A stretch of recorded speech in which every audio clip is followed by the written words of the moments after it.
Selamat sore saudara-saudara sekalian, dan selamat berjumpa lagi dengan YouTube channel Berbagi Makna 7 yang dalam kali ini merupakan sebuah bagian dari rangkaian Studium General secara online, atau kami singkat adalah SGO, yang bisa kami sampaikan bab by bab atau chapter by chapter. Nah, beberapa hari yang lalu kami telah menyampaikan 3 chapter, dan untuk kali ini saya menyampaikan chapter number 4, yaitu bab 4 mengenai industri. Industri seperti kita kenal sudah semuanya, bahwa kegiatan industri tidak lain dan tidak bukan adalah merupakan kegiatan untuk secara umum memproduksi sesuatu. Jadi untuk chapter number 4 ini saya bawakan adalah mengenai industri. 1. Mengenai definisi apa itu kegiatan industri, yaitu kegiatan mengelola dan mengolah sesuatu menjadi sesuatu.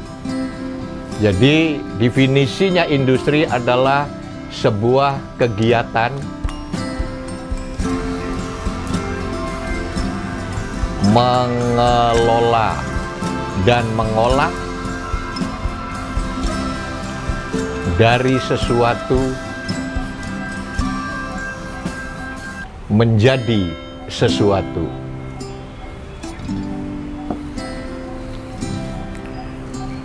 Yang kedua, untuk supaya mudah difahami, kegiatan industri itu adalah sebuah rangkaian kegiatan yang berupa sistem yang saling terintegrasi, yang pada umumnya terdiri dari 4 blok, yaitu sebuah loops yang terdiri atas 4 blok. Dan yang ini bisa saya gambarkan sebagai berikut. Ini adalah input, kemudian diproses,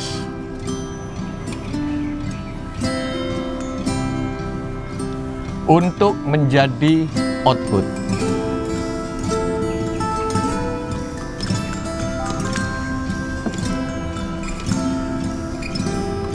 Contoh, bahan baku dan bahan pembantu diproses untuk menjadi output produk tertentu. Nah, outputnya ini sudah benar atau tidak, itu biasanya di sini ada kolom satu lagi yang bernama feedback.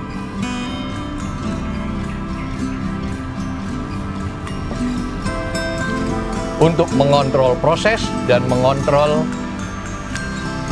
input. Ini pengertian yang sangat mendasar mengenai loop atau kegiatan yang bernama industri. Yang ketiga, kita bilang industri itu karena berkaitan adalah dari yang pertama, yaitu kegiatan mengelola atau mengolah dari sesuatu menjadi sesuatu. Maka industri ini bisa dimaknai secara generik, secara umum. Kenapa saya mengatakan bahwa kegiatan industri ini adalah sesuatu yang generik? Sebagai contoh, Dewan Perwakilan Rakyat itu juga merupakan sistem industri. Yaitu apa? Inputnya adalah masukan-masukan dari situasi dan kondisi rakyat kemudian diolah oleh Dewan Perwakilan Rakyat, produknya menjadi undang-undang. Nah, setelah menjadi undang-undang, kita cek apakah undang-undang ini sudah baik karena prosesnya baik, apakah undang-undang ini sudah bagus karena data dan informasinya lengkap. Jadi kegiatan Dewan Perwakilan Rakyat pun kalau diteropong, dipotret, itu bisa didefinisikan seperti atau merupakan kegiatan industri. Jadi kegiatan industri adalah kegiatan yang mengelola atau mengolah sesuatu menjadi sesuatu. Sistemnya adalah sebagian besar terdiri dari 4 blok yang saling terintegrasi, yaitu input, proses, output, dan feedback. Hal lain yang ingin saya sampaikan mengenai kegiatan industri, di sana ada hal yang sangat penting, yaitu mengenai kualitas produk.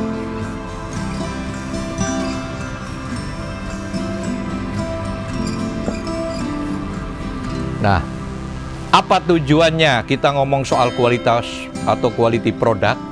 Supaya produk kita itu bagus sesuai dengan tuntutan pasar. Nah, dulu sangat populer untuk pengendalian kualitas ini ada yang disebut TQC, Total Quality Control. Dan ada kegiatan lagi yang namanya QQC, Quality Control, QCC, Quality Control Circle.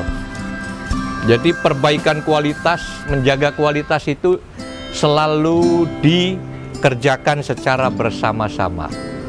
Kalau TQC adalah caranya, tekniknya, bagaimana supaya kualitas kita menjadi bagus dan terjaga. Ada satu cerita di sebuah industri yang karena sangat concernnya terhadap kualitas, itu semboyan yang ada di lantai produksinya itu ada semboyan yang sangat besar dan sangat membuat bulu kuduk kita merinding. Apa bunyinya? Daripada Anda membuat barang tidak sempurna, lebih baik Anda tidak membuat apapun. Ini luar biasa. Jadi, kualitas itu sangat penting. Karena apa? Kebutuhan manusia tentu, konsumen tentu ingin mendapatkan produk yang dibelinya itu sesuai dengan apa yang dia harapkan. Bentuknya misalnya sepatu, bentuknya bagus, modelnya bagus, dipakainya awet, dan harganya juga sangat reasonable. Nah, dalam kegiatan industri, itu quality control itu kalau di jurusan teknik industri, itu menjadi mata kuliah tersendiri dengan bobot sekian kredit. Karena quality adalah merupakan parameter bahkan nyawanya dari sebuah produk yang mengakibatkan hidup matinya perusahaan yang memproduksi barang tersebut. Sebagai contoh, di tempatnya furniture, yang namanya desain itu tidak hanya menggambarkan soal bentuknya indah, tetapi selain bentuknya, dipakainya juga kuat atau awet, didudukinya juga secara ergonomis itu enak, kemudian dibuatnya juga mudah, kemudian ketika masuk dalam kontainer untuk dikirim ke dunia luar, itu muatannya bisa banyak sehingga ongkos per produknya menjadi murah, dan lain sebagainya, dan lain sebagainya. Inilah salah satu contoh kualitas produk yang berkaitan dengan desain. Jadi bisa dibalik, ketika kita ngomong desain, itu tidak hanya bentuknya yang indah. Yang pertama tentu bentuknya harus indah supaya menarik. Yang kedua misalnya furniture secara ergonomis didudukinya enak. Yang ketiga ketika dimuat di dalam kontainer bisa ditumpuk banyak sehingga ongkosnya bisa efisien. Kemudian yang keempat makeability, dibuatnya juga mudah. Dan lain-lain, dan lain-lain, dan lain-lain. Itu artinya apa? Antara quality dan desain untuk sebuah produk industri yang merupakan produk-produk konsumsi itu sangat berhubungan erat. Itu yang hal lain yang bisa saya sampaikan mengenai poin-poin dari makna industri.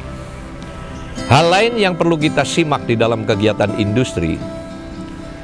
Di dalam kegiatan industri itu ada yang bernama selain quality, itu adalah mengenai masalah visibilitas atau tingkat kelayakan. Ketika kita mau membuat sebuah industri, sebagai contoh industri tahu, itu semuanya faktor harus diperhatikan secara baik. Ada kegiatan industri yang didirikan dekat dengan bahan baku, ada juga industri yang didekatkan dengan pasar. Pertimbangan-pertimbangan ini adalah karena pertimbangan kemudahan memperoleh bahan baku karena dekat dengan sumber bahan baku, atau dekat dengan pasar supaya ongkos transport sampai ke pasarnya menjadi lebih efisien. Kapan sebuah kegiatan industri itu bisa dikatakan bagus? Ketika memenuhi beberapa syarat. Yang pertama tentu produktivitasnya tinggi. Yang kedua mengenai efisiensinya tinggi, artinya kegiatan industri kita itu tidak boros. Yang ketiga adalah price-nya itu atau harganya itu reasonable, bisa dijangkau. Nah, oleh karena itu saudara-saudara sekalian, hari ini kalau kita mau melihat negara industri yang paling bisa dicontoh, salah satunya adalah Tiongkok. Saya kebetulan ketua asosiasi dari Himpunan Industri Mebel dan Kerajinan Indonesia. Pada suatu waktu kami rombongan Indonesia berkunjung ke Tiongkok, mengunjungi beberapa industri furniture yang besar-besar dan memang produktivitasnya luar biasa. Sebagai contoh, kami di HIMKI Indonesia target memproduksi furniture dan kerajinan itu hanya 5 miliar dolar per tahun. Tetapi di Tiongkok 5 miliar dolar per tahun itu hanya diselesaikan oleh beberapa pelaku industri. Nah, jadi apa yang hendak saya katakan di dalam hal ini? Satu, soal produktivitas, yang kedua soal efisiensi, dan yang ketiga adalah kesempatan untuk berkembangnya industri itu sendiri, dan ada sistem yang bisa membuat industri tersebut menjadi survive. Ada syarat satu lagi yang harus dimiliki oleh seorang industriawan, adalah tidak boleh lalai. Sebagai contoh, ada sebuah industri yang produknya adalah bentuk handphone dan merasa pada waktu itu dia menjadi produsen handphone yang paling hebat. Tetapi ketika saingannya nikung atau nyalip di tikungan, maka industrinya bisa bangkrut karena lalai. Karena sebelumnya dia merasa sudah yang paling the best. Oleh karena itu, saudara-saudara sekalian, ini ada kaitannya dengan kondisi baik kondisi di setiap zaman. Pada waktu saya kecil, aset yang termahal itu adalah berupa tanah, gedung, emas, inten, berlian, mobil mewah, dan lain sebagainya. Pada dekade tertentu, aset yang tadi dibilang aset mahal itu gugur, dikalahkan oleh hal lain yang jauh lebih mahal dari yang tadi saya sebutkan, yaitu data. Nah, itulah ketika zaman kemarin era digitalisasi dan IT. Orang pengusaha-pengusaha besar membakar uangnya miliaran dolar atas nama penghimpunan data-data dan data.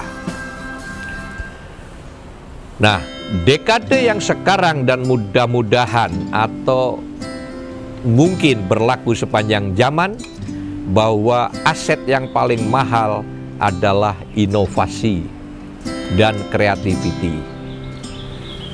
Apa itu? Yaitu hasil dari otak kita yang tidak pernah berhenti.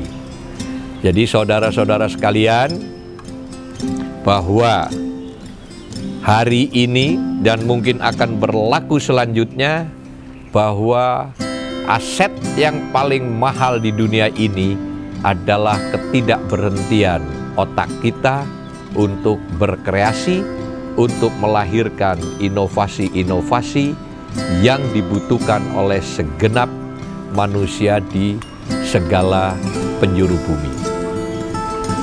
Hal lain yang ingin saya sampaikan mengenai kegiatan industri adalah soal kompetitor, yaitu saingan.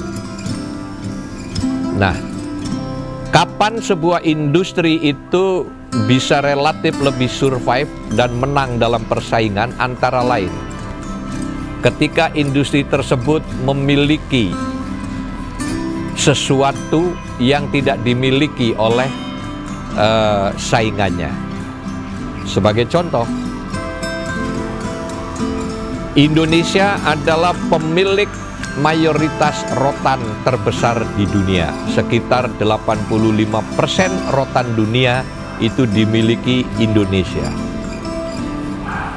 Jadi kalau Indonesia ingin menjadi pelaku industri mebel yang ikut bisa tampil di pentas internasional dan bisa survive, antara lain kita mengutamakan industri mebel dan kerajinan yang bahan bakunya terbuat dari rotan. Karena apa? Karena rotan memiliki domination value. Nah, domination value inilah yang bisa menjadi senjata untuk menang di persaingan-persaingan yang akan dihadapi. Sebagai contoh, tadi ketika rotan ini diamankan dari penyelundupan, maka rotan ini hanya ada di Indonesia dan dikelola oleh rakyat Indonesia. Jadi bagi penggemar furniture rotan di dunia, kalau ingin mengkonsumsi atau membeli produk furniture rotan atau kerajinan rotan, itu tidak bisa beli dari negara lain kecuali Indonesia. Ini yang pertama, bahwa kapan industri ini bisa survive dan bisa bersaing dengan kompetitornya, dengan pesaingnya, ketika dia memiliki satu faktor industri yang tidak dimiliki oleh saingannya. Faktor yang kedua, kapan industri ini bisa survive dan selalu menang dalam bersaing? Ketika industri tersebut getol dan tak pernah berhenti melakukan kegiatan efisiensi.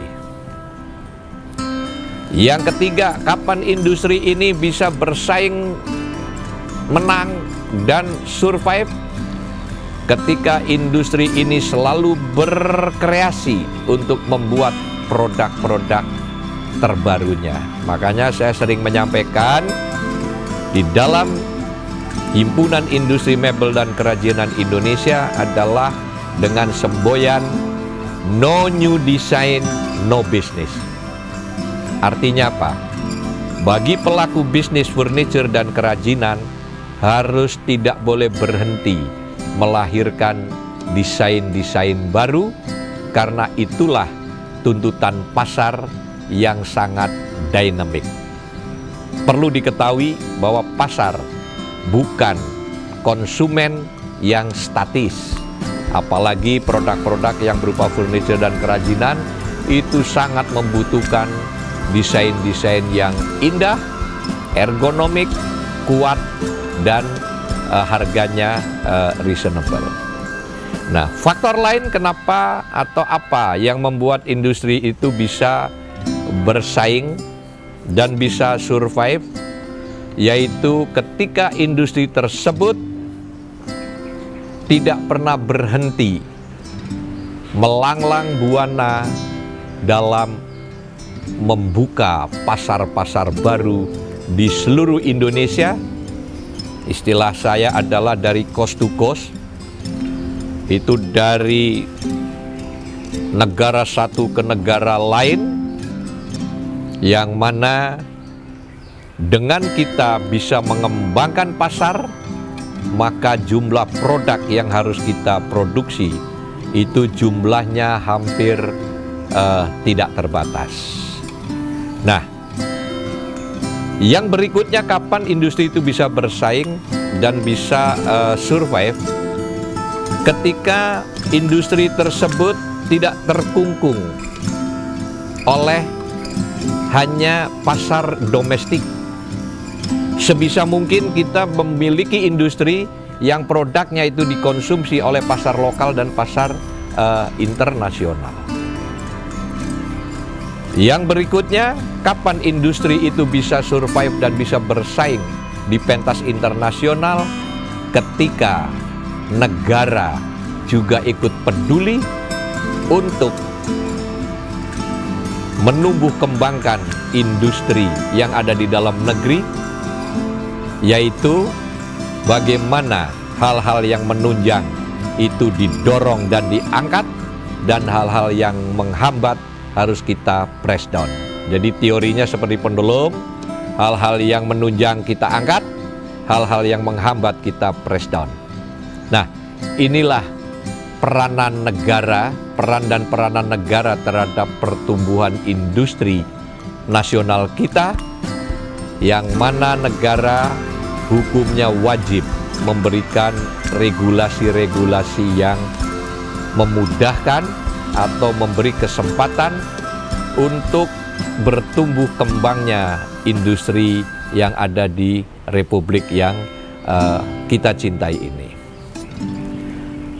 Hal lain kenapa industri itu bisa berkembang dan bisa maju dan bisa survive, ketika industri ini rajin mencari informasi-informasi dari segala aspek yang dibutuhkan oleh kegiatan industri. Misalnya, ketika mesin kita sekarang atau alat-alat kita ini